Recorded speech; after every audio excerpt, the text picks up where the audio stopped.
बोलिए श्री प्राणनाथ प्यारे की जय, सद्गुरु महाराज की जय। प्रथम लागू तो चरण को, धानिए ना छुड़ायो खिन, लाख तली लाल एड़ियाँ, मेरे जीव के ही जीवन। इन पाँव तले पड़ी रहूं, धानी नजर खोलो बातुन, पल न वालूं निरखूं नेत्रे, मेरे जीव के ही जीवन, मेरे जीव के ही जीवन।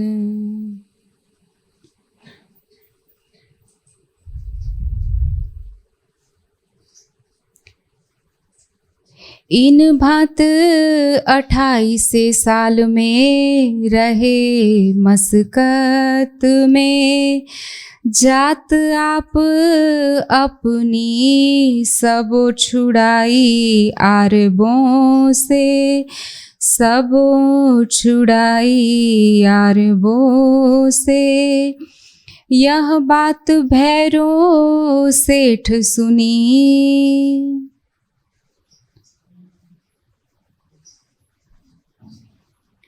प्रणाम जी सुंदर साथ जी।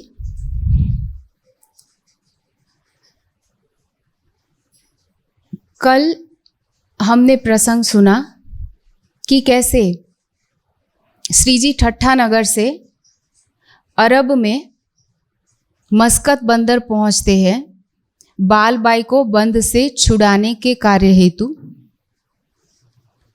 और महावजी भाई की आत्मजागृति किस प्रकार से होती है, कैसे उनको श्री जी दृढ़ ईमान पे खड़ा करते हैं। और अब क्या होता है सुंदर सार जी कि अब्बासी बंदर में, मस्कत बंदर के पास में ही एक अब्बासी बंदर है जो अरब का ही एक स्थान है। वहां पर करोड़पति सेठ है उस समय के, जिनका नाम है भैरो सेठ, और वो भी लोहाना जाति के ही है, क्षत्रिय। उन्होंने जब ये बात को सुना कि अरबों के बंद से सभी जाति वाले अपने अपने बंधकों को छुड़ा कर ले गए हैं, और कैद में अगर कोई रह गया है तो वो सिर्फ और सिर्फ लोहाना जाति के चंद लोग हैं, जिनमें बाईजुराज महारानी के साथीदार और बाईजुराज महारानी सम्मिलित थे। तो सिर्फ लौकिक नाथ के होने के कारण उस मर्यादा को निभाते हुए सेठ ने अपने आदमियों को बोला कि जाओ और जाकर पता करो कि उनको छुड़ाने का दाम कितना देना पड़ेगा, कितना दंड भुगतना पड़ेगा, जिससे कि उनको बंद से छुड़ाया जाए सबको। तो उन्होंने आके बताया, उनके आदमियों ने, कि 70,000 लहारी, 70,000 इतनी देनी आए। कुल मिलाकर हमें 70,000 लहारी, मतलब उस समय की जो अरबी मुद्राएं हैं वो देनी थी। हमें लगता है 70,000 बहुत छोटी बात है सुंदर सार जी, लेकिन उस समय की बात हो रही है, आज से लगभग 300, 350, 400 वर्ष पूर्व की। 70,000 की कीमत लगभग आज अगर आंकी जाए तो 17 लाख या उससे भी ज्यादा होगी। और वो भी किसी भी अपने रिश्तेदारों के लिए तो हम अगर बीमार है, कुछ है, तो कहीं से भी कर्जा लेके भी पैसे दे देंगे। अगर हमें ऐसे ही बोला जाए कि ज्ञानपीठ में आवश्यकता है तो हम कितना देंगे, जबकि ज्ञानपीठ में तो हमें पता है कि अगर हम यहाँ पर दे रहे हैं, किसी भी आध्यात्मिक संस्था में दे रहे हैं, तो वो सिर्फ हमारा तन माध्यम बन रहा है, वास्तव में वो हमारी आत्मा के कल्याण के हेतु ही कर्म बन रहा है, और वही धन हमारा सार्थक है। फिर भी हम बहुत सोचने के बाद, कैलकुलेशन करने के बाद, हिसाब करने के बाद निर्णय लेते हैं कि कितना देना चाहिए या कितना नहीं देना चाहिए। वो भैरव सेठ है जिनको सिर्फ इतना पता है कि हमारी जाति के कुछ लोग हैं, सबने छुड़ा लिया, इनको कोई छुड़ाने के लिए नहीं आ रहा है, तो 70,000 उसी समय कि बस इतना ही है, मैं देने के लिए तैयार हूं, आप जाओ और अभी उनको छुड़ा के ले आओ। और वहां से छुड़ाए ले आया नात को, आया अब्बासी बंदर अपने, और सबको लेकर अब्बासी बंदर आ गए, क्योंकि उनको तो पता ही नहीं कि उनको छुड़ाने वाले मस्कत बंदर में बैठे हुए हैं श्री जी। सुंदर साथ जी, बाईजूराज महारानी दीप बंदर में जब छापा पड़ा तब लगभग 1724 का समय था, अब हो रहा है 1728। 4 साल बाईजूराज महारानी बंद में है अरबों के। किस स्थिति में वो रही होंगी, क्या उनकी मनोदशा रही होगी, कैसा उनका समर्पण, धैर्य और त्याग है। अगर हम और आप होते, हमें इस तरह से कहीं पे जाना पड़े और छुड़ाने के लिए कुछ पैसे हो, और हमारे जो रिश्तेदार छुड़ाने के लिए आए हैं वो चर्चा सत्संग में लगे जागने की सेवा में, तो हम कितना धैर्य रख पाएंगे। और वो भी छुड़ाने के लिए वो नहीं आ रहे हैं श्री जी, कौन जा रहे हैं, भैरव सेठ, और वहां पे उनको अब्बासी बंदर ले जाया जा रहा है। और अब जैसे ही अब्बासी बंदर में भैरव सेठ के पास गए तो ये बात किसके पास पहुंच गई, दरोगा आता था ना रोज वहां से चर्चा सुनने के लिए, उन्होंने बताया कि जैसे आप कहते थे ना कि मेरे सिर पर परवरदिगार है, वो सर्वशक्तिमान है, मैं उसकी जिक्र कर रहा हूँ, वो मेरी फिक्र कर रहे हैं। वो फिक्र करने वाले ने सबको छुड़ा के अब्बासी बंदर ले गए हैं। तो अब श्री जी के कारज कारण बना अब्बासी बंदर में जाने का, और श्री जी अब पहुंचेंगे अब्बासी बंदर। और भाई मुलाकात भैरव से, वहां जाकर भैरव सेठ से श्री जी की मुलाकात हो रही है और अपने घरों ले गया भैरव सेठ, उनको भी अपने घर ले गए श्री जी को। और अब खेम कुशल बातें पूछी, आपस में बातचीत होने लगी, और श्री जी धीरे धीरे लौकिक जाति के हिसाब से ही वो बात कर रहे हैं, पूछ रहे हैं भैरव सेठ। लेकिन श्री जी का कार्य तो क्या है, श्री जी को पता है कि ये दुनिया का सेठ है, उसने अपनी मिल्कत देके मेरी आत्माओं को छुड़ाया है, और उस हृदय में बैठे युगल स्वरूप, अब वो भी तो सेठ है ना, कहेंगे कहाँ के सेठ हैं युगल स्वरूप हमारे, उस अखंड परम धाम के। तो वो भी तो अपनी संपदा लुटाएंगे ना, जिन्होंने अपना तन मन धन न्योछावर किया, उन पर श्री जी अपना तन मन धन न्योछावर करेंगे। जिन सेठ ने अपनी संपदा को लुटाते हुए नहीं देखा, तो अब वो अक्षरातीत भी तो अखंड न्यामत का सिरदार है, स्वामी है, वो भी क्यों सोचेगा, पीछे हटेगा। तो इन्होंने लौकिक धन देकर छुड़ाया, और अब श्री जी वहाँ पहुँचे हैं अपने अलौकिक धन की वर्षा करने के लिए और उनकी आत्मा की जागृति करने के लिए। अब भाई पहचान आपस में बातचीत करते हुए पता चला कि अच्छा इनसे तो हमारा लौकिक संबंध है, और बात करते करते करते अब रसोई का समय हो गया है। श्री जी मस्कत बंदर से अब्बासी बंदर गए, तब से बातचीत हो रही है, और अब रसोई का समय होते ही भैरव सेठ ने बोला कि आप कृपया भोजन के लिए प्रस्थान करिए, और भैरव सेठ अपने घर जाते हैं। उसके बाद क्या हो रहा है सुंदर साथ जी, जागा अपने नजीक उतारे अपने घर। भैरव सेठ ने अपने घर के नजदीक में ही एक स्थान था, वहां पे उनको रुकवा दिया श्री जी को। और श्री जी जहाँ रुके हुए हैं वहां का कैसा, क्योंकि हमें लगता है ना कि श्री जी के समय पे काश हम होते तो कितना आनंद आता। तो बीतक हमें सिखाती है, समझाती है, और हमें वो अवसर प्रदान करती है कि हम उनके सानिध्य में है वो महसूस कर पाए। आज हम श्री जी के साथ कहाँ पर हैं, अब्बासी बंदर में बैठे हुए हैं भैरव सेठ के घर पे चर्चा सुनने के लिए।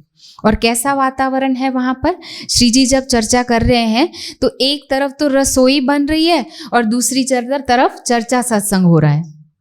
एक तरफ आत्मा का आहार और दूसरी तरफ शरीर के आहार के लिए तैयारी हो रही है। लेकिन जो रसोई की सेवा कर रहे हैं वो भी जब शांत होकर कर रहे हैं और चर्चा में उनका ध्यान है, तभी तो बाकी सब चर्चा सुन पा रहे हैं। कहने का तात्पर्य क्या है सुंदर साथ जी, इस प्रसंग से हमें यह सीख लेनी होगी कि हम चाहे कोई भी सेवा करें, क्योंकि वार्षिकोत्सव अभी आएगा, माताएं बहनें इतनी सेवा करती है, इस बार वहाँ पे स्पीकर भी लगाया जाएगा।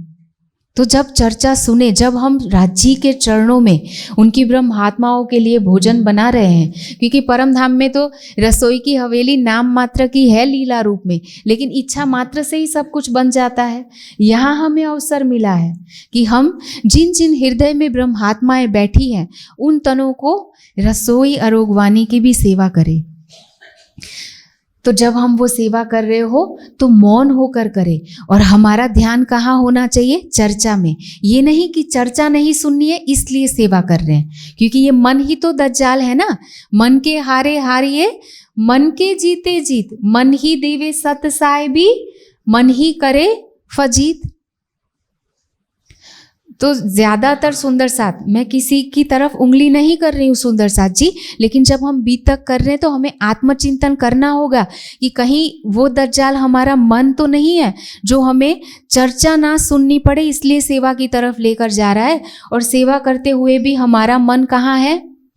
जैसे प्रोफेसर साहब थे जो सरकारश्री के समय पे बहुत अच्छे से कीर्तन गाते थे और रिझाने की सेवा करते थे।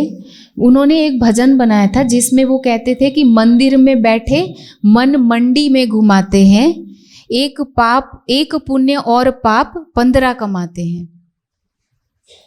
कि अगर तो कोई पुजारी जी हो या मंदिर की सेवा मिली हो और बैठे थे वो ध्यान में है, लेकिन उनका ध्यान कहाँ है? जो भोग प्रसाद लगा हुआ है वहां पर। तो वो राज्य भोग के भूखे नहीं है, लेकिन प्रेम के भूखे हैं। प्रेम ही तो चाहिए उस प्रेम के सागर को। हम कितने प्रेम से भोग लगाते हैं। सुंदर साथ जी, जब भोग का प्रसंग आ रहा है तो विषय से थोड़ा हटकर है, लेकिन मैं बता दूं कि जैसे भोग हम लगाते हैं, वास्तव में क्या ये खिलाना है जो खिलाता है जो सब जग को, उसे कैसे खिलाऊं मैं? जो पूरे ब्रह्मांड को खिलाने वाला है उसको हम क्या खिलाएंगे? लेकिन जब हम भोग लगाते हैं उसका मतलब क्या है कि हमारे पास जो कुछ भी है उसमें से हम थोड़ा कुछ निकाल के जिन्होंने हमें दिया है उसके लिए हम समर्पित कर रहे हैं। उस भाव के साथ समर्पण को दर्शाने के लिए, उनके प्रति श्रद्धा दर्शाने के लिए हम भोग लगाते हैं। और वास्तव में भोग का अर्थ क्या होता है? कोई माता होती है ना, विधवा अगर हो और अकेले हाथ अपने बच्चे को बड़ा करती है, तो उसको आपने कहते हुए सुना होगा या आसपास वाले कहते हैं, वो बच्चा अगर पढ़ लिख के बड़ा हो जाए तो कहेंगे कि अगर तू इतना बड़ा हो गया है ना तो तेरी माता ने भोग दिया है कितना, अपने समय का, अपने सुखों का, अपनी हर एक चीज़ का भोग देकर तुम्हें बड़ा किया है, अपने इतने सालों का भोग दिया है, तब जाके तू कहीं इस स्थिति पे पहुंचा है कि ये बन पाया। तो अपनी माता के भोग को भूलना मत। हम जब भोग लगाते हैं तो किस चीज़ का भोग लगाते हैं? सुंदर सा जी, ये भोग लगाना तो बड़ा आसान है। वास्तविक भोग क्या है कि हम अपना कितना मन समर्पित करते हैं राज्य के लिए, हम कितना समय समर्पित करते हैं राज्य को हृदय में बसाने के लिए, सिर्फ राज्य और श्यामा जी के साथ प्रेम भरी बातें करने के लिए, अपने उस घर को याद करने के लिए जो प्रियतम हमें एक पल के लिए भी नहीं भूल रहा है, जो हमें नज़र से ना काढ़ी मुझे अव्वल से आज दिन, एक पल भी हमें नज़रों से अलग नहीं कर रहा है, जो हमें हर पल श्री महामत कहे तुम पर मोमिनो दम दम जो बरतत सो सब इश्क हक का पल पल मेहर जो कर रहा है हम पे, हमें अपनी नज़रों में रखे हुए हैं, अपने कृपा की छांव तले रखे हुए हैं, अपने प्रेम और आनंद की निरंतर वर्षा कर रहे हैं। उस प्रियतम के लिए हम कितने समय का, उसको याद करने के लिए हम कितना भोग देते हैं इस काल माया के ब्रह्मांड में, वो हमारा वास्तविक भोग है। और जितना जितना हम भोग देते जाएंगे ना हमारी तृष्णाओं का, हम आगे प्रसंग सुनेंगे कि किन किन चीज़ों का भोग देना पड़ेगा, तब जाके भैरव सेठ की आत्मा जागृत होती है। महावजी भाई का भी तो ईमान कच्चा था तो उनको भोग देना पड़ा ना। खंडनी के वचन सुने, रूठे चांटा खाया, वापस आए और अब उस गलती को नहीं दोहराया, तो उनकी आत्मा दृढ़ ईमान पे खड़ी है। जयराम भाई कंसारा को भी श्री जी ने प्रबोधित करते हुए कुत्ते के साथ उनकी तुलना कर दी। अगर हमें कोई कुत्ता कहे तो हम आएंगे यहाँ पर? अभी तक सिर्फ सुनने तक सीमित नहीं रखनी है सुंदर साथ जी, उससे हमें हर एक प्रसंग से, हर एक चौपाई से सीख लेनी है कि इससे हमारी आत्मा को राज्य क्या समझाना चाह रहे हैं। ये राज्य के मुखारबिंद से निकली हुई एक एक वाणी है, एक एक वचन है जो निरर्थक नहीं हो सकता है। तो उसमें हम डूबे, हम सोचे, उसमें से चिंतन करके हम निकाले कि हमारे जीवन में इसमें से क्या सीख है जो आचरण में उतार के हम अपने जीवन को सार्थक कर सकते हैं। तो अब भैरव सेठ के साथ श्री जी अखंड व्रज और रास की चर्चा करने लगे हैं।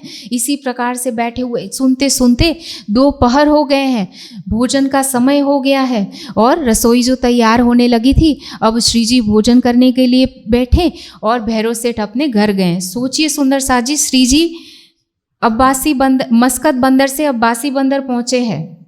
ये नहीं कि आज का दिन आराम कर लेंगे, तुरंत ही चर्चा शुरू की है। दोपहर तक चर्चा करके जब भोजन का समय हुआ तो कुछ विराम मिला और फिर से चर्चा शुरू हो गई है। और श्री राज आरोग्य फेर बैठे, भोजन के बाद दोबारा से चर्चा करने बैठे हैं। साथ सुख मिलाए, जो बंद से छुड़ाए हुए थे उन सुंदर साथ को भी सम्मिलित किया हुआ है, जो श्री जी के साथ हैं उनको भी सम्मिलित किया हुआ है और बहुत प्रेम से फिर से चर्चा होने लगी है। ना श्री जी थक रहे हैं और ना ही वो सुंदर साथ थक रहे हैं। अब क्या हुआ सुंदर साथ जी, फिर होने लगी चर्चा, बखत भयो लैल। चर्चा सुनते सुनते रात्रि का समय हो गया। सुबह से बैठे, दोपहर हुई, भोजन के बाद बैठे तो रात्रि हो चुकी है। अब क्या हुआ, रात के बाद फिर कीर्तन करने लगे। अब जब श्री जी लेटे हैं, सोए नहीं हैं, लेटे हैं, क्योंकि श्री जी की उम्र क्या है सुंदर साथ जी, 1728 के पश्चात पहुंचे ना, तो लगभग 53 वर्ष के आसपास श्री जी की उम्र हो चुकी है। तो शरीर तो उनका यहीं का है ना। अगर हमें कहा जाए कि पूरा दिन 2-3 घंटे चर्चा सुनने के बाद अगर रात को ध्यान करना है तो हम थक जाते हैं ना। वार्षिक उत्सव भी जब हमें कराया जाता है, हमारी उम्र तो श्री जी की तरह नहीं है। उनको तो हर एक जगह पे चलते हुए जाना भी है और माइक वगैरह की भी तो व्यवस्था नहीं थी। कितने जोर से बोलना पड़ता होगा तब जाके सब सुंदर साथ को सुनाई देता होगा। पन्ना जी तक जाते जाते तो 5000 की जमात हो जाएगी। किस बुलंद आवाज में श्री जी बोलते होंगे। और सुनने वाले सुंदर साथ भी ऐसे हैं, हमारे और आपके जैसे नहीं है सुंदर साथ जी कि अरे बीतक में क्या सुनना, हम इतने सालों से सुनते आए। वो सुंदर साथ भी तो व्रज और रास, जहाँ जहाँ श्री जी जाते हैं व्रज और रास की चर्चा से ही शुरू करते हैं। लेकिन वो सुंदर साथ ये नहीं कहते कि हमने तो ये सुन लिया दीदी, हमने ये पढ़ लिया, हम नहीं पढ़ेंगे। वो सुन रहे हैं उतने ही भाव से। अगर हमें कहा जाए कि वो अखंड और व्रज रास जिसकी बारे में हम सुन रहे हैं, हमने देखा उसको, क्या हमारी सुरता अखंड व्रज रास में गई योग माया के ब्रह्मांड में, जहाँ पे देवचंद्र जी की सुरता, श्यामा जी की सुरता तो बिना ज्ञान के ही पहुंच गई थी ना गोलोक में। और हम सारा ज्ञान क्यों सुंदर साथ जी हमें नहीं दिखाई दे रहा है, क्योंकि जो सारा ज्ञान हम ग्रहण कर रहे हैं वास्तव में उसको चिंतन में नहीं ला रहे हैं। हम सोचते हैं कि हमने सुन लिया तो हो गया, ना हम उसको चिंतन करते हैं, ना हम उसे जीवन में उतारते हैं। उतारने का भी प्रयास करते हैं तो पूर्ण रूप से नहीं उतार पा रहे हैं। और उसका कारण है क्या है, वो श्री जी आगे बताएंगे। तो अब हम चलते हैं श्री जी के साथ। हम सुबह से रात तक बैठे हैं सुंदर साथ जी, चर्चा होती जा रही है और रात को कीर्तन होने लगे हैं। और अब क्या हुआ, यहाँ बहुत रात बीत गई, हुआ उठने का समय। और कीर्तन करते करते सुबह प्रातः होने लगी है। फिर चर्चा होत होत होए गई फजर, सुबह हो गई। चर्चा करने बैठे, कीर्तन करने बैठे, समय हुआ तो भैरव सेठ अपने घर गए और उसके बाद रात को फिर से चर्चा प्रारंभ हो गई है। भैरव सेठ आते हैं, भोजन के लिए घर जाते हैं, रात्रि होती है, फिर से वापस चले जाते हैं। फिर सुबह उठ के दोबारा से आ रहे हैं। उठे दातुन पानी को भैरव खुली नज़र। इस तरफ सब सुंदर साथ अब चर्चा सुन के कीर्तन करके पूरी रात बैठे बैठे बीत रही है, और अब दातुन पानी के लिए, नित्य क्रिया के लिए सुंदर साथ जब खड़े होते हैं तो घर गए हुए भैरव सेठ के भी आँख खुलती है, और वो भी अपनी नित्य क्रिया से निवृत्त होकर तुरंत श्री जी के चरणों में आते हैं। तब आए भैरव ठक्कर, उन संग आए कई लोग, और भैरव सेठ के साथ में कुछ लोग भी आए थे चर्चा सुनने के लिए। दोए मुल्तानी भैरव संग, जो मुल्तान के रहने वाले थे, और वो क्या थे जोगारम में महरम। उनकी प्रवीणता किस में थी? योगाभ्यास में। और चेला नानक के तीत, और वो शिष्य थे गुरु नानक देव जी के, जो सिख पंथ के संस्थापक हैं। पोथी साखी कबीर की रहे उनके पास, और उनके पास कबीर जी की पोथी रहती थी एक छोटी सी, लेकिन उनको अर्थ न सूझे तीन का, उनको उसका अर्थ नहीं आता था। तो श्री जी को उसी विषय में पूछने लगे, तो वही चर्चा होने लगी। कोई दिन चर्चा से वे दो लगे कदम, और कुछ दिनों तक चर्चा हुई उनके साथ, और वो दोनों ने, जेता था अंकुर इनका, इनो सौंपी आत्म। जिनका जितना उनका अंकुर था उतना उन्होंने पहचान की, और फिर वहाँ से फारिग हुए। अब क्या हुआ सुंदर साथ जी, इस तरह से चर्चा सुनते सुनते काफ़ी दिन बीत गए। फेर के आवने लगी, छोड़ दिए सब घर, और बाकी सब जनता भी आने लगी, और उनको इतनी मीठी लगने लगी है सुंदर साथ चर्चा कि तेजबाई बुढ़िया है एक वहाँ की, वो आ रही है, उनके पीछे पीछे बाकी सारी महिलाएं भी आ रही हैं। ऐसा नहीं है, देखो सुंदर साथ जी, इससे हमें सीख लेनी है। तेजबाई बुढ़िया खुद तो आ रही है, पड़ोसियों की महिलाओं को भी, सबको प्रेरित कर रही है कि देखो आप जिस उम्र के पड़ाव पे हो, मैंने उस उम्र के पड़ाव को पार कर लिया है, और आप जो कर रही हो उसमें कुछ भी शाश्वत नहीं है, अखंड नहीं है, सब छूटने वाला है। तो आप सारा काम निवृत्त करके अपनी आत्मा के कल्याण करो समय रहते रहते। पहले तो इस देश में कोई आता नहीं है चर्चा सत्संग करने वाला, ऐसा अवसर मिला है, मैंने उनकी चर्चा सुनी है, बहुत अलौकिक चर्चा है, आप सब भी चलिए। तो सबको लेकर आते हैं। इससे हमें क्या सीख लेनी है सुंदर साथ जी? हम स्वयं तो आए, लेकिन बाकियों को भी प्रेरित करके लेकर आए, उनको भी खड़ा करना है। अब तेजबाई ऐसे ही करती है, और क्या हो रहा है, फिर वे आवने लगी, छोड़ दिए सबो घर, बैठी रहे चर्चा में, घर दिल न लगे क्यों कर। उनका दिल घर पे लगता ही नहीं है, काम करती हैं और वापस आ जाती हैं, फिर चर्चा सुनती है, क्योंकि पूरा दिन हमने सुना ना कैसे पूरा दिन तो चर्चा होती है, पूरी रात चर्चा होती है। वे सुबह जल्दी जल्दी भोजन बना के आ जाती है, चर्चा सुनने के बाद रात्रि को जाती हैं, भोजन बनाती है, फिर से आ जाती हैं। ऐसी उनकी रहनी है। अब क्या हो रहा है, तब भैरव सेठ भी श्री जी की चर्चा सुनते हैं, लेकिन तब भैरव सो राजे कहा, श्री जी उनको क्या कह रहे हैं, तुम हमें बुलाए इत, कि सेठ आपके हम ऋणी है कि आपने हमारी आत्माओं को बंध से छुड़ाया है और अपने घर ले आए, और हमको भी अपने घर पधराया हुआ है, और चर्चा सत्संग भी सुन रहे हैं। तो अब हम तुम्हारे आगे कौन सी राखे वस्त, आपके पास जो था उससे आपने हमारी सेवा की, अब मैं किस प्रकार से कौन सी वस्त आपके सामने रखूं जिनसे होवे बदला, जिससे आपने जो उपकार किया है, जो ऋण है आपका मुझ पर, वो हम चुकता कर सके। तब क्या हुआ, जो कछु हम पे वस्त है सो आगे राखे सब तुम। श्री जी कहते कि मेरे पास तो अलौकिक धन है, तुम्हारे पास लौकिक धन था, तो तुमने वो देकर सब कुछ छुड़ाया। मेरे पास अलौकिक धन है और मैं आपको वो देना चाह रहा हूँ, लेकिन उसके लिए आपको कुछ बातों का परहेज करना होगा। क्योंकि श्री जी क्या हुआ कि जैसे भैरव सेठ 3-4 दिन हो गए चर्चा सुनते सुनते, उनको असर नहीं हो रही है। अब सोचिए, अक्षातीत सुनाने वाले हैं, प्रेम के स्वरूप, प्रेम भरे शब्दों में प्रेम की चर्चा कर रहे हैं, और सुनने वाले भी तो ब्रह्मात्मा प्रेम का स्वरूप है। भैरव सेठ के अंदर अंकुर है परम धाम का, परम धाम की ब्रह्मात्मा बैठी हुई है, और फिर भी उनकी आत्मा जागृत नहीं हो पा रही है। तो श्री जी टहल करते करते उनके घर चले गए। उनके घर पे ये बात हो रही है कि उन्होंने देखा श्री जी ने कि वो हुक्का पी रहे थे। श्री जी के जाते ही उन्होंने हुक्का रख दिया साइड में, और अब श्री जी कह रहे हैं उनको समझाते हुए कि देखो आपने अपना दिया, अब मुझे भी तो देने का अवसर दीजिए, लेकिन उसके लिए आपकी पात्रता होनी चाहिए, क्योंकि पात्रता के बिना तो प्रेम नहीं मिल सकता है। एक बार गौतम बुद्ध के पास एक सेठ गए और उन्होंने कहा कि मेरी आत्मा को जागृत करने के लिए वो ज्ञान दीजिए जो आपके पास है। उन्होंने बोला ठीक है, कल मैं आपको ज्ञान दूंगा। अब वो भिक्षा मांगने के लिए उनके घर चले गए। अपना कमंडल गौतम बुद्ध ने वो सेठ के आगे कर दिया। तो सेठ ने खीर बनाई थी, उसको देते हुए उन्होंने देखा कि भगवान, मैं कैसे इस पात्र में खीर को रख सकता हूँ, इसमें तो गोबर भरा हुआ है।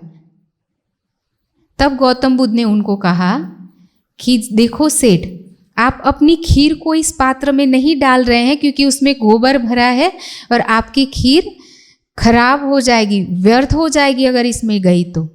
मेरे पास आपने ब्रह्म ज्ञान की लिए बोला है देने के लिए, और आपका जो पात्र है जिसमें मुझे ब्रह्म ज्ञान देना है उसमें भी तो माया की तृष्णा रूपी कीचड़ और गोबर भरा हुआ है। तो जब तक वो साफ नहीं होता तब तक मैं कैसे वो ज्ञान दे दूं जो इतना कीमती है।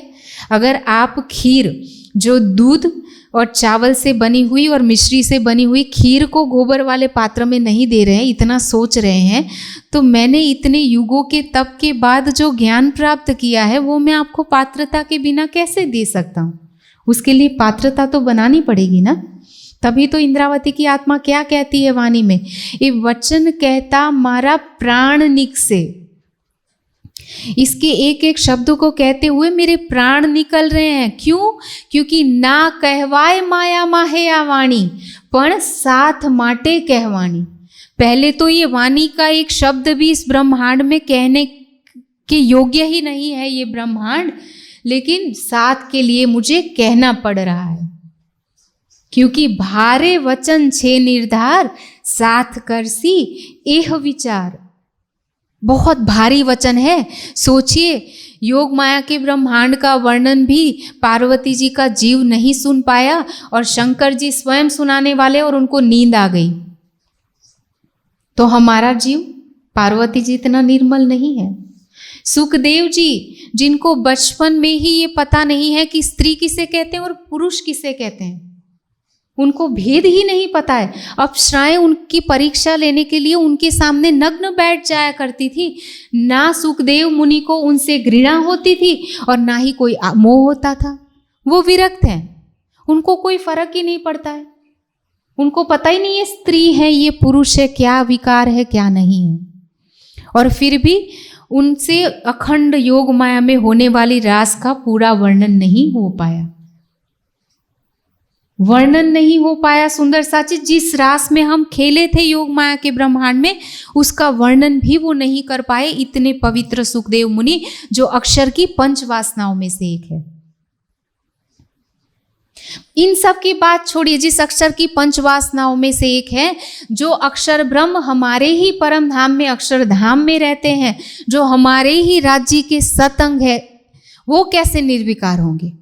और वो भी अक्षरातीत के माहौल में प्रेम इशक बरतत, सो सुध अक्षर को नहीं पिया किन विद केली करत। उनको भी ये सुधि नहीं है कि राज्य कैसी प्रेममयी लीला करते हैं। और उस लीला का वर्णन इंद्रावती की आत्मा इस नश्वर संसार में कर रही है। वो मरु राजा का जीव जिसने इतना तप किया हुआ है, उसको इसकी कीमत का पता है। जिन्होंने भाई का धाम गमन सहन किया, पत्नी का धाम गमन, देवचंद्र जी के द्वारा सदगुरु महाराज का प्रणाम ना स्वीकार करना सहन किया, बिहारी जी के बार बार आरोप सहन कर रहे हैं, चोरी का इल्जाम लगा हुआ है, जेल में गए हैं, फिर भी राज्य को पुकार रहे हैं। और इतना तप करने के बाद अब उनको ये निधि मिली है, और वो जब बहा रहे हैं वाणी के माध्यम से, इसीलिए वो कह रहे हैं कि मेरे प्राण निकल रहे हैं। तो श्री जी भी यहाँ भैरव सेठ को यही समझा रहे हैं कि मैं तो देना चाह रहा हूँ, और तुम्हारे अंदर वो ब्रह्मात्मा भी है जो इसको सुन सकती है, लेकिन तुम्हारी आत्मा जागृत नहीं हो पा रही है, उसके लिए तुम्हें कुछ परहेज करना पड़ेगा अगर तुम उस पर्दे को हटाना चाह रहे हो। और क्या कह रहे हैं, पीना तम्बाकू छोड़ दो। पहले तो ये हुक्का आप जो पी रहे हो उसको छोड़ो। और हम ये सोचे कि हम हुक्का नहीं पी रहे हैं, तो किसी भी प्रकार का अगर तम्बाकू का सेवन कर रहे हैं, बीड़ी का सेवन कर रहे हैं, किसी भी प्रकार का नशा कर रहे हैं, तो सब कुछ बताया जा रहा है। यहाँ पे लिस्ट तो नहीं लिखेंगे ना श्री जी, हमें खुद समझना पड़ेगा अपने विवेक से।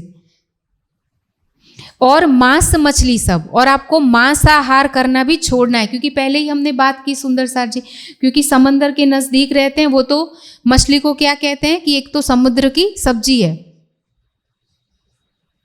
तो वही उनका आहार था, उन्हीं पे उनका गुजरान था, लेकिन उनको ज्ञान नहीं था। हम सोचे ना सुंदर सार जी कि जैसे श्री जी ने उनको कहा कि शराब और सब कैफ, परदारा चोरी न कब, कि आप क्या कुछ छोड़ दो, तम्बाकू पीना छोड़ो, मांस मछली का सेवन छोड़ो, शराब पीना और सब कैफ, किसी भी प्रकार का नशा करना छोड़ो।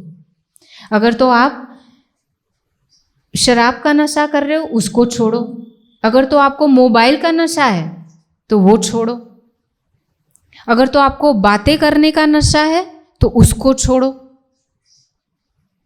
आपको जिस चीज का भी नशा है, अगर आप माताओं बहनों को श्रृंगार करने का नशा है तो उसको छोड़ो, कि जिसके बगैर नहीं रह पाते हैं। उस समय भैरव सेठ के सामने जो कुछ भी था कारज कारण, उसके लिए श्री जी कर रहे हैं कि आपकी आत्मा के कल्याण के लिए आपको नशा छोड़ना है, मांस खाना छोड़ना है। हम अगर सोचे कि हम तो ये सब खा ही नहीं रहे, तो हम भी तो लहसुन प्याज मिर्च सब खा रहे हैं जो तमोगुणी है, और उससे हमारा मन शांत नहीं होगा। क्योंकि हमें कौन सी निधि लेनी है अभी हमने सुना ना, तो उसके लिए हमें कौन सी सात्विक अवस्था तक जाना पड़ेगा, नहीं तो हम सुनते रहेंगे ना अनंत काल तक, फिर भी हमारे अंदर असर नहीं होगी। रजोगुण और तमोगुण से क्या होगा सुंदर सार जी, हमारा मन शांत नहीं हो पाएगा और हम कभी उस ज्ञान को जीवन में उतार नहीं पाएंगे। ज्ञान को जीवन में उतारने के लिए भी सतोगुण की स्थिति होनी चाहिए। तो श्री जी यहाँ पे प्रबोधित करते हुए हम सबको भी ये शिक्षा दे रहे हैं कि हमें कैसे रहना है। और वो भैरव सेठ है सुंदर सार जी, उनके पास अब तक तो ज्ञान नहीं था। जैसे ही श्री जी ने उनको समझाया कि इन सब चीज़ों के कारण आपका मन शांत नहीं हो रहा है, इसी के कारण आपको मैं जो देना चाह रहा हूँ उसका अनुभव नहीं हो पा रहा है, तो उन्होंने क्या कहा पता है सुंदर सार जी, उन्होंने बोला कि एह सुकन सुन के भैरव ने कहा एह बात है सैल, बस इतना ही करना है, बस इतना ही छोड़ना है। तो ये अवश्य मोहे करना। मेरी आत्मा की जागृति के लिए अगर आप इतना कर रहे हो कि मेरे घर रह रहे हो, मुझे चर्चा सत्संग सुना रहे हो और अलग से मुझे प्रबोधित कर रहे हो कि ये सब छोड़ना है, तो ये तो मेरे लिए बहुत आसान है, मैं छोड़ दूंगा। और ये छोड़ दई दज्जाल गैल, ये दज्जाल है, ये शत्रु है जो मुझे नहीं, मेरी आत्मा को जागृत होने देता है, तो मैंने इसका साथ संग अभी छोड़ दिया। और क्या किया सुंदर साथ जी, उस वक्त आगे हुक्का था, ये कहते हुए उनके सामने जो हुक्का पड़ा था सो दिया तुरंत फोड़, तुरंत उसको तोड़ दिया। ये नहीं सोच रहे हैं कि कल को अगर चाहिए तो या दूसरे किसी को चाहिए तो, फोड़ दिया कि जो दज्जाल है मुझे और प्रियतम को अलग करने के लिए मेरी आत्मा की जागृति में बाधक है, उसको मैं तुरंत फोड़ दूंगा। उसको फोड़ दिया और उदक धरा चार वस्तु का दई श्रवणा आत्म जोर, चारों वस्तु का नियम ले लिया, संकल्प ले लिया दृढ़ कि श्री जी मैं अब इन चारों चीज़ों को हाथ नहीं लगाऊंगा जब तक आप मुझे नहीं कहोगे, और पूरे हृदय से चर्चा सुनने लगे हैं। अब क्या हुआ, रसोई मिने मने भई, उन्होंने घर में सबको आदेश दे दिया, सब सेवकों को, और अपनी पत्नी को कह दिया आज से मेरे लिए भोजन मांस मछली करो, जिनको कोई भी मुझे मांस मछली वाला आहार मेरी थाली में नहीं आना चाहिए, हमारी रसोई जुदी करो, और वो पात्र भी नहीं प्रयोग करना है, हमारी रसोई भी अलग से ही बनाना, आपको खाना है तो आप खाओ, मैं आज के बाद इनको छूऊंगा नहीं। होए गया विरक्त सोए, इस प्रकार से तुरंत विरक्त हो गए हैं सुंदर साथ जी, तुरंत छोड़ दिया। और घर के लोग अंदर लगे बड़बड़ करने। ये सुन के क्या हुआ, अब उनको तो श्री जी के पर स्वरूप पर पूरी श्रद्धा है, लेकिन घर वालों को ये बात खटक रही, अब अंदर अंदर बड़बड़ करने लगे।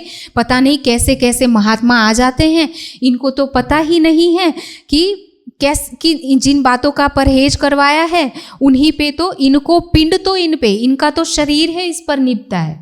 मांस मछली के अलावा तो ये खाते ही नहीं है, इनका शरीर का गुजरान भी इस पे हो रहा है। अगर वो नहीं खाएंगे तो ये क्या खाएंगे, और नहीं खाएंगे तो मर जाएंगे। तो इन सबको किसकी चिंता हो रही है? शरीर की चिंता हो रही है। तो जब ऐसे बड़बड़ करने लगे ना, तो भैरव सेठ ने क्या कहा? भैरव सेठ खिजकर कहा, लिया परहेज में कोई दिन। मैंने श्री जी के कहने पर कुछ दिनों के लिए इन चीज़ों का परहेज लिया है। मैं परहेज फिर तोड़ूंगा जो दाखिल न हो मोमिन। अगर तो मैं ब्रह्मात्माओं में सम्मिलित नहीं हो पाया, श्री जी ने जिस बात के लिए मुझे ये सब छुड़ाया है वो हो नहीं पाया, मतलब अर्थात मेरी आत्मा अगर जागृत नहीं हो पाई तो मैं फिर से खाने लग जाऊंगा। आप बुदबुदाना बंद करो, मैं जो कुछ भी कर रहा हूँ वो सोच समझ के और मेरी आत्मा के कल्याण के लिए कर रहा हूँ। मैं आपको तो नहीं रोक रहा हूँ, आपको खाना है तो खाओ, लेकिन मेरे लिए ये नहीं बनेगा। जब उन्होंने दृढ़ संकल्प से बता दिया सुंदर साथ जी, तो अब क्या हुआ, यो दृढ़ाव करके चर्चा लगे सुनने। एक चित्त होकर श्री जी के आंखों में आंखें मिलाकर चर्चा सुनने लगे। तीसरे दिन के सुनते कहे वचन मुख अपने। तीसरे दिन चर्चा सुन रहे थे, मांस मछली शराब तंबाकू सब कुछ छोड़ने के बाद जब तक तीसरे दिन की चर्चा सुन रहे थे, तब क्या हुआ सुंदर साथ जी, तब भैरव सेठ ने चर्चा के बीच में ही उठ के श्री जी को कह दिया, मैं जन्म भर को छोड़िया ये चारों वस निखेद। श्री जी, आपने तो मुझे कहा था कि 1 महीने के लिए छोड़ दो, और अगर आपकी आत्मा जागृत नहीं हुई तो मैं यहाँ से चला जाऊँगा और आप फिर से उसको भोजन करने लगना। तमे तमारी माया माहे सहजे भोगव जो सुख। लेकिन अब मैं जन्म भर के लिए छोड़ रहा हूँ इन चीज़ों को, मैं जिंदगी में हाथ नहीं लगाऊंगा। सिर्फ तीसरे दिन की चर्चा सुनते ही उनकी आत्मा जागृत हो गई और वस्त भई मोहे प्राप्त पाया माया माहे भेद। मुझे माया का भेद पता चल गया है, और जो वस्त देने की आप बात कर रहे थे ना, वो मुझे दिख गया है आज। और अब मुझे कोई भी इस माया के विकारों में दोबारा से नहीं ले जा सकता है। अब सुंदर साथ जी, अगर हम कहें, हमें भी तो प्रश्न हो सकता है कि हम तो ना हुक्का पीते हैं, ना तम्बाकू खाते हैं, ना शराब पीते हैं, ना परस्त्री गमन करते हैं, और ना ही किसी प्रकार का नशा कर रहे हैं, तो हमारी आत्मा क्यों जागृत नहीं हो रही है? जब भैरव सेठ की आत्मा तीसरे दिन जागृत हो सकती है तो हमारी क्यों नहीं हो रही है?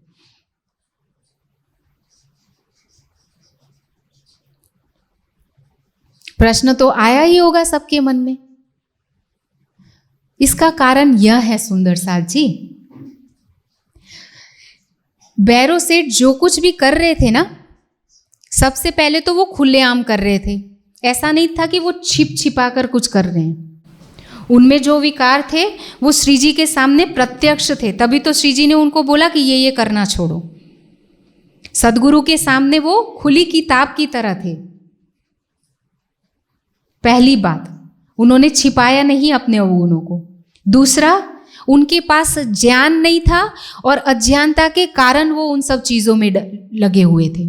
जैसे ही उनको ज्ञान प्राप्त हुआ, उन्होंने वो चीज़ सच्चे हृदय से छोड़ी। घर वालों के कहने पर भी वो टस से मस नहीं हुए कि एक ही दिन में ये चीज़ नहीं छूट सकती है। इसके लिए मैं आपको एक दृष्टांत देती हूँ सुंदर साथ जी। शायद कुछ महीनों पहले यहाँ पे एक माता जी आई थी, मैं यहीं पे मंदिर में बैठी थी। उन्होंने मुझे बोला कि दीदी, मुझे ना ध्यान करना है, राज्य को पाना है, तो आप ना बताओ कि ध्यान कैसे करना है और ध्यान लगेगा कैसे। तो चर्चा करते करते ना 1 आध घंटा हो गया। उसके बाद मैंने उनको बताया कि अभी जो आपने चितवनी के बारे में, युगल स्वरूप के बारे में सुना, उसके लिए तन को स्थिर करना ज़रूरी है। तन को स्थिर करने के लिए हम बोलते हैं ना आरती में, तन दीपक मन ज्योति करूं प्रेम धृत लौलाए। तन को दीपक की तरह स्थिर करना पड़ेगा, मन को ज्योति की तरह ज्ञान से प्रज्वलित करना पड़ेगा। और उसमें प्रेम रूपी घी डालना पड़ेगा। अब अगर दीपक आरती उतारते हैं ना, वो दीपक हिलता डुलता रहे तो उसमें जो ज्ञान रूपी घी भरा हुआ है वो भी हिलता डुलता रहेगा, जल्दी खत्म हो जाएगा। और अगर उसमें ज्ञान भी नहीं होगा, जब तक मैं उसको ज्ञान रूपी अमृत नहीं पिलाती हूँ, जब तक उसमें तन दीपक मन ज्योति करो, तब तक उसका मन जो है, ज्ञान जो है वो प्रज्वलित नहीं कर सकता है मन को। ज्योति के समान मन की कामस को दूर करके मन को निर्मल नहीं कर सकता है। तो उसके लिए तन का स्थिर होना जरूरी है, मन का शांत होना जरूरी है, और प्रेम धृत लोलाय। जब हमारा तन स्थिर हो जाएगा, मन स्थिर हो जाएगा, तभी तो हमारा ध्यान हद से परे, बेहद से परे उस परम धाम में पहुंचेगा। और उसके लिए सात्विक आहार करना पड़ेगा। तो मैंने उनको बताया कि लहसुन, प्याज, मिर्च, अचार, चाय, कॉफ़ी ये सब छोड़ दीजिएगा। तो उन्होंने बोला कि इतने समय से खाते आए, धीरे धीरे छोड़ेंगे। फिर मैंने उनको बोला, माता जी बुरा मत मानना, लेकिन यही बात अगर आप ये शिकायत लेके आए होते कि राज्जी ना करे और मेरा एक लौता बेटा है और उसको ऐसी बीमारी हो गई है जिसका कोई इलाज नहीं है, और अगर स्वामी जी ने कहा होता कि आपका बेटा स्वस्थ हो जाएगा, लेकिन आपको कुछ चीज़ों का परहेज उम्र भर करना पड़ेगा, और वो है लहसुन, प्याज, मिर्च, अचार, जो चितवनी के लिए कहा जाता है, ध्यान के लिए, वही चीज़ बेटे के जान की रक्षा के लिए अगर उस माँ को करना होता, तो मैंने बोला माता जी आप उनको छोड़ देती तुरंत, या स्वामी जी को ये उत्तर देती कि नहीं नहीं, इतने समय से करते आए, थोड़ा समय लगेगा। अगर बेटे की जान पे बन आई है, हम छोड़ेंगे या नहीं छोड़ेंगे उसी क्षण। अगर हमें कहा जाए इन सब चीज़ों की बाधा ले लेने से, इन सब चीज़ों का परहेज कर देने से बच्चे के प्राण बच जाएंगे, पति के प्राण बच जाएंगे, तो हम सोचेंगे या उसी क्षण छोड़ देंगे? सुंदर साथ जी सच्चे हृदय से बताइएगा, छोड़ देंगे ना? और पूरी जिंदगी हमें वो लालसा सताएगी, और ये छिप छिप के खाने का भी मन करेगा हमारा? करेगा? एक बेटे के मोह के लिए हम सब छोड़ सकते हैं, जो इस गर्भ से जन्मा हुआ है, और इसके पहले जन्म में पता नहीं क्या था और आगे जन्म में पता नहीं कहाँ होगा। कुछ साल का ही तो रिश्ता है। और उस आत्मा के प्रियतम के लिए जिसके ध्यान के एक पल में भी अगर हमें दीदार हो जाए, एक पल के लिए भी, पल किसे कहते हैं? आँख खोल के बंद करने में जितना पलक झपकाने में समय लगता है सुंदर साथ जी, इतने क्षण के लिए भी अगर हमें राज्य दिख जाए, तो उसमें जो आनंद आएगा हमारी आत्मा को, उसको तराजू के एक पलवे में रखा जाए, पलड़े में, और दूसरे पलड़े में कई कोट राज वैकुंठ के न आवे इतके खीन समान। करोड़ों वैकुंठ के राज्य भी उस सुख की बराबरी नहीं कर सकते हैं सुंदर साथ जी, जो सुख हमें श्री जी राज्य देना चाह रहे हैं ध्यान के माध्यम से। लेकिन हम क्या करते हैं? हम एक पलड़े में रखते हैं चाय, कॉफ़ी, लहसुन, प्याज, मिर्च, अचार, और दूसरी तरफ हमारे प्रियतम का सुख। और हमारा कौन सा पलड़ा भारी है सुंदर साथ जी? कौन सा पलड़ा भारी है? चाय कॉफ़ी वाला। और कितना स्वाद है, गले से नीचे आता है स्वाद कभी? कितना भी स्वादिष्ट पदार्थ हो, इतनी ही तो जिह्वा है हमारी, इससे लंबी है, उससे नीचे, गले से नीचे कभी स्वाद आता है? इतनी जिह्वा को हम वश में नहीं कर पाते हैं, और हमें सुख कौन सा चाहिए? और जब तक इतनी छोटी सी जिह्वा को नहीं वश में कर पाएंगे सुंदर साथ जी, तब तक कभी भी मन शांत नहीं हो पाएगा। क्योंकि जैसा अन्न वैसा मन। स्वामी जी क्यों अपना इतना अनमोल समय लगा के बार बार हमें कह रहे हैं? क्योंकि ध्यान में हम बैठ रहे हैं सुंदर साथ जी, लेकिन श्री जी साक्षात, सुनिए ना, साक्षात अक्षरातीत चर्चा सुनाने वाले हैं, और सामने चर्चा सुनने वाला भी तो समर्पित सेठ है कि जिन्होंने माया को 70,000 रुपये देने के लिए, मोहर देने के लिए भी पीछे मुड़ के नहीं देखा है, फिर भी नहीं उनकी आत्मा जागृत कर पा रहे हैं जब तक उन्होंने इन सारी चीज़ों का परहेज नहीं किया। तो हमारी आत्मा भी कैसे जागृत हो पाएगी? पुरुषार्थ तो करना पड़ेगा ना सुंदर साथ जी। और कोई बड़ी बात नहीं, अगर पुत्र के मोह के लिए हम छोड़ सकते, उस प्रियतम के साथ हम अनादि काल से परम धाम में रहते आए हैं, अनंत काल तक रहते रहेंगे। उस पिया के प्रेम को भी तो देखें कि कैसा प्रेम का सागर है वो। उसको जाके क्या मुंह दिखाएंगे कि ध्यान तो करते थे राज जी, लेकिन वहां का लहसुन प्याज हमें बहुत अच्छा लगता था, छोड़ ही नहीं पाए चाय कॉफी। क्या मुंह दिखाएंगे राज जी को? क्या वचन दे के आए हैं सुंदर साथ जी हम इस ब्रह्मांड में उनको, 100 बेर देखो आजमाए के तो भी ना भूले हम।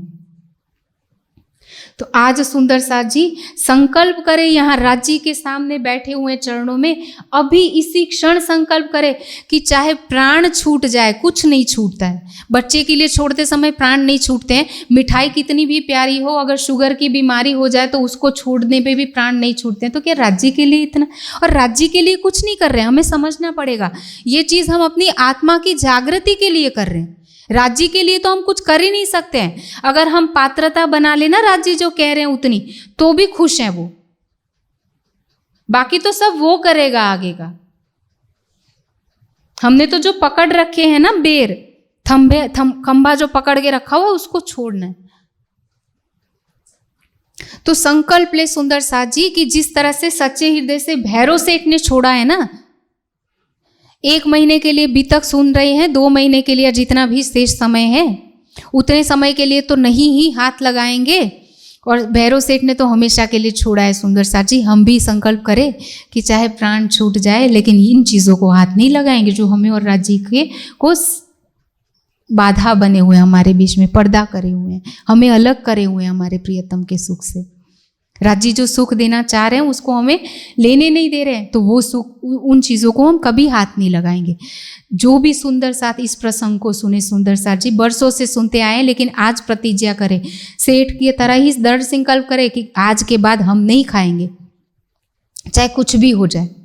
और फिर देखें ना करके कि कैसे हमारा ध्यान लगता है, कैसे मन हमारा स्थिर होता है, कैसे जो चर्चा हम सुन रहे हैं उसका प्रभाव होना शुरू होगा।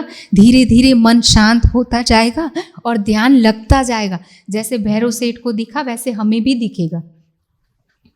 और दृढ़ संकल्प करके पूर्ण समर्पण के साथ श्री जी के वचनों पर श्रद्धा करके जब समर्पण किया है भैरव सेठ ने, क्योंकि उनका तो गुजरान ही उस पर चलता था, और उन्होंने छोड़ दी मांस मछली। उन्होंने ये नहीं सोचा कि मैं कल से क्या खाऊंगा, मैं मर गया तो छोड़ दिया, तो छोड़ दिया। और अब उनकी आत्मा सुंदर साथ जी जागृत हो गई है।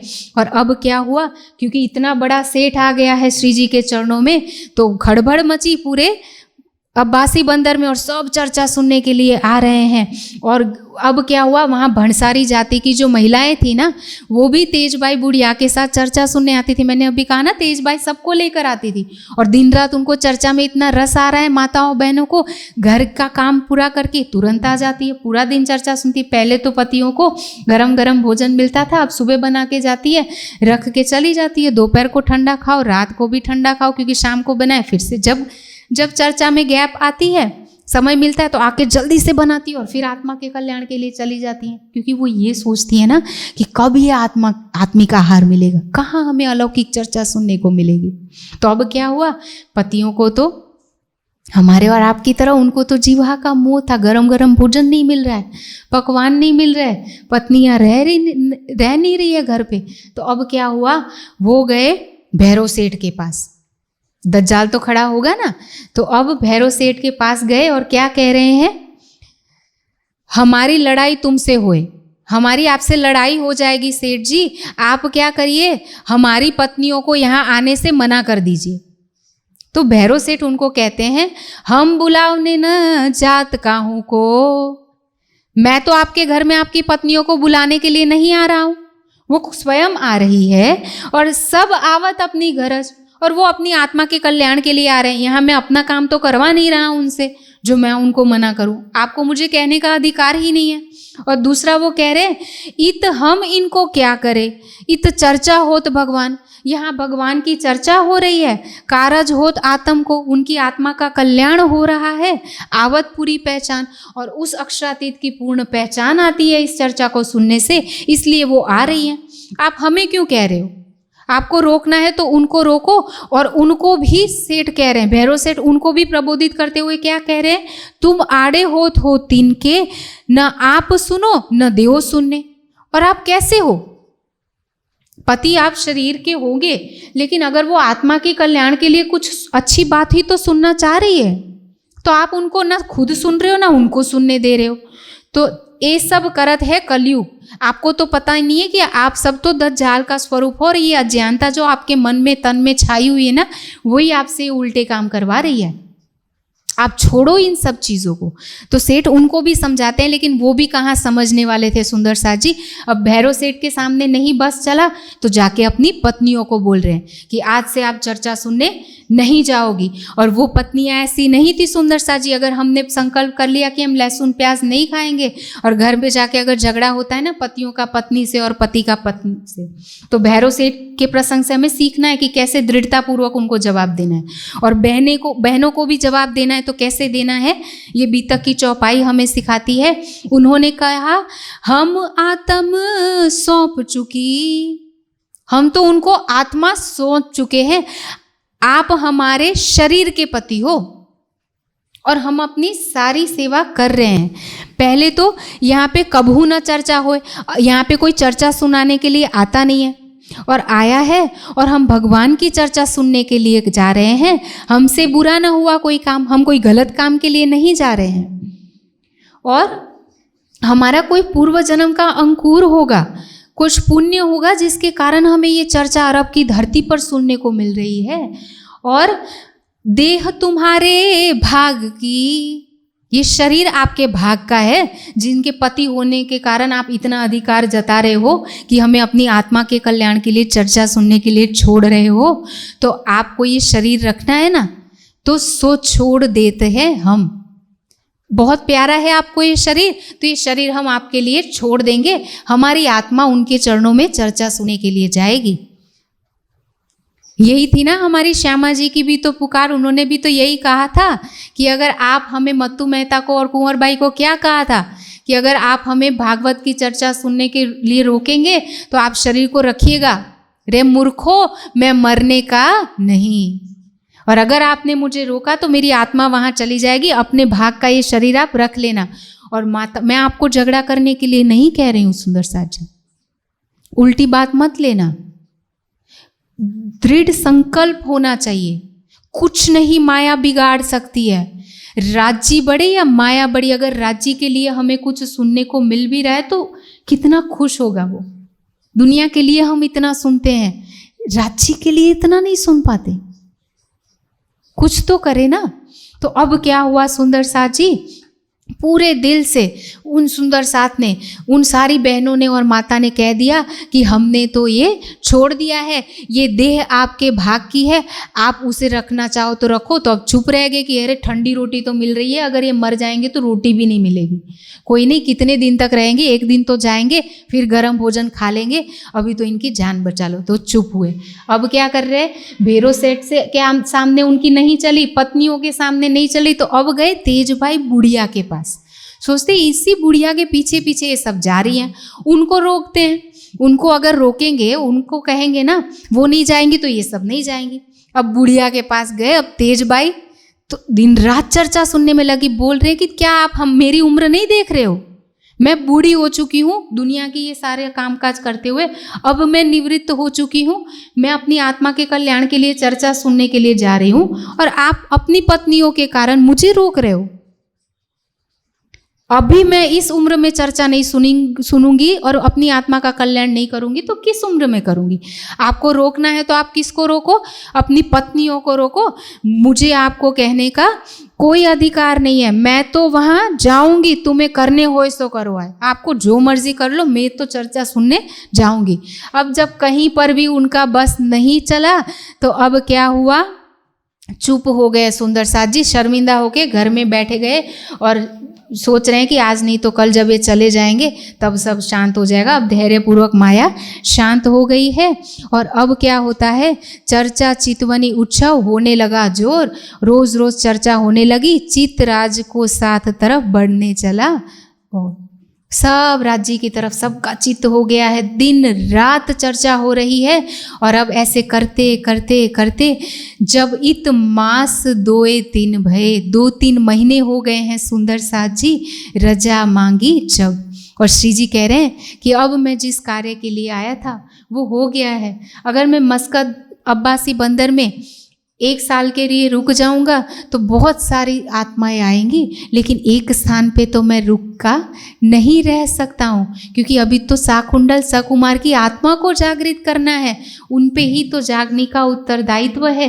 एक स्थान पे अगर मैं टिका रहा तो नहीं हो पाएगा। जैसे ही उन्होंने भैरव सेठ के सामने ये बात रखी, सुंदर साथ जी भैरव सेठ फूट फूट कर रोने लगे कि आपके पहले तो मैं भूला हुआ था, अब मुझे आपके अलावा तो किसी से मेरा कोई संबंध ही नहीं है। क्या बोल रहे हैं सुंदर साथ जी, हमको क्यों ही तो छोड़ोगे आप, हमें माया में अब क्यों छोड़ोगे प्रियतम। कर असनाई धाम, आपने तो परम धाम की पहचान करवाई है, आपसे हमारा अखंड संबंध है, हमारी सूरत बंधी एक तुम सो, हमारी सूरत सिर्फ आपसे बंधी है, अब मुझे किसी से लेना देना ही नहीं है, रहा ना कोई काम, आप पे अपना तन मन धन न्यौछावर करने के अलावा मुझे कोई काम ही नहीं है। और इस बीच में सुंदर साची अब्बासी बंदर में गोवर्धन भाई की भी आत्मा जागृत हुई है, और उनकी पत्नी भी उनके चरणों में आई है, जो बीच में प्रसंग छूट गया था, तो उनकी आत्मा भी जागृत हो चुकी है।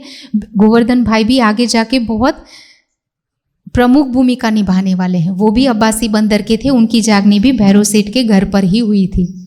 अब क्या हुआ, जब ऐसा हुआ तो श्री जी अब सुंदर साथ को रोता हुआ तो नहीं देख सकते हैं, तो अब क्या कारज कारण बनता है, और श्री जी किसको कहते हैं, श्री जी राज्य को अरज कहते हैं। सुंदर साथ जी यहाँ पे भी एक सीख है, श्री जी जहाँ जहाँ अटकते हैं ना, वहाँ वहाँ वो राज्य को पुकारते हैं अपने हृदय में बैठे हुए। वो इंद्रावती की आत्मा राज्य को कहती है कि आप कुछ कारज कारण करो राज्य, मैं इनको रोते हुए देख कर नहीं जा सकता हूँ, और राज्य ही अब कुछ कारज कारण करेंगे। क्या कह रहे हैं कि हम एके बंदर अटके क्या राज करना इत, राज्य मुझे पता है कि एक बंदर पे मैं अटक के नहीं रह सकता हूँ, ये तो हमें ना छोड़त, लेकिन ये सुंदर साथ हमें नहीं जाने दे रहे हैं, आज इन बखत इस समय हमें नहीं जाने दे रहे हैं, आप ही यह तो कारज कारण आज साथ काटना ठौर ठौर। सुंदर साथ को जगह जगह जाकर जागनी करनी है, तो आप ही कुछ कारज कारण करिए, वो किसी और के सामने नहीं बोलती है। इंद्रावती की आत्मा को जहाँ जहाँ आवश्यकता लगेगी ना, चाहे हफ्सा जेल हो या जहाँ जहाँ जागनी यात्रा में जाएंगे ना, वो राज्य को ही पुकारते हैं, वो और किसी, क्योंकि सब सुंदर साथ उनको अक्षातित समझ के बोल रहे हैं, लेकिन वो आत्मा किसको पुकार रही है, अपने हृदय में बैठे उस राज्य को। वो अहंकार को अपने सिर पे नहीं ले रही कि मैं राज्य हूँ, मुझसे ये सब हो रहा है, वो कोई भी निर्णय अपने आप नहीं ले रही है, वो उस आत्मा का समर्पण है। और हमें भी जागने की ज्योत को फैलाना है, हमारी आत्मा को जागृत करना है सुंदर साथ जी, तो ऐसे ही समर्पण करना पड़ेगा और पूरे विश्वास के साथ। वचने कामस धोई काढ़िए, जैसे जैसे वाणी के वचन हमें बताते जाते हैं उसको जीवन में उतारते जाना है। जिन चीज़ों का परहेज करवाया जा रहा है वो हमें भी करना है। जिन चीज़ों के लिए राज्य कह रहे हैं कि चर्चा सुनजो दिन ने रात, निस दिन ग्रहिए प्रेम सो, तो ये सब हमें करना है। तो सुंदर साथ जी राज्य के चरणों में यही अर्जी करते हैं कि आज हमने जो प्रसंग सुना, जैसे उन्होंने भैरव सेठ को परहेज करवाया, हमें इतने समय से भैरव सेठ के पास तो ज्ञान नहीं था, ज्ञान मिलते ही उन्होंने उस पर कदम बढ़ाए। अब आज दिन तक हमने ज्ञान को सुनते हुए भी अनसुना किया है, लेकिन अब हम ऐसा नहीं करेंगे। जो कुछ भी हमें समझ में आता जाएगा बीतक की चर्चा के माध्यम से, वाणी की चर्चा के माध्यम से, टीका के द्वारा या किसी भी माध्यम से उसको हम जीवन में उतारते जाएंगे और हमारी आत्मा को जागृत करने के लिए पीछे मुड़ के नहीं देखेंगे। अब हम ज्ञान को सिर्फ कंठ तक सीमित ना रख के जीवन में ज़रूर उतारेंगे और भैरव सेठ की तरह ही हमारी आत्मा को जागृत करेंगे। अब आगे क्या प्रसंग बनता है, क्या कारज कारण होता है और श्री जी आगे कैसे वापस चलते हैं, हिंदुस्तान जाने की क्या भूमिका बनती है और कैसे आगे जागनी होगी, ये सारा प्रसंग सुंदर साथ जी हम कल सुनेंगे। आज हम चौपाई दोहराते हैं।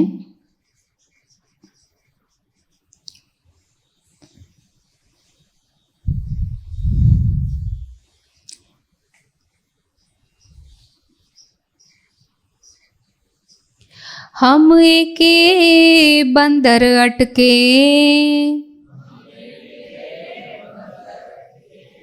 क्या राज करना इत, ए तो हमें ना छोड़त, आज इन बखत, आज इन बखत। बोलिए श्री प्राणनाथ प्यारे की जय, सद्गुरु महाराज की जय।